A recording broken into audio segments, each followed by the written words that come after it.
Hey, what's good, family? Mango Black here. Let me see if I can get this done in 60 seconds. I just wasted 5. So I have this drum loop that has a lot of ringing and overtones that I want to hear a bit less of. So I'm going to apply the smack attack by Waves. So just listen for 1 second so you can hear what I'm talking about.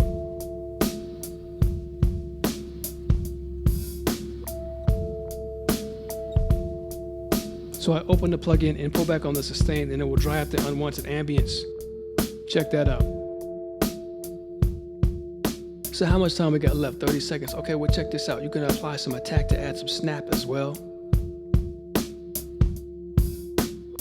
And no beat is complete without adding a bit of that gorgeous Kush Omega Transformer based distortion. So one last thing.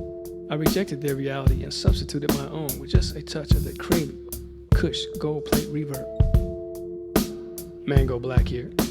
Thanks for listening.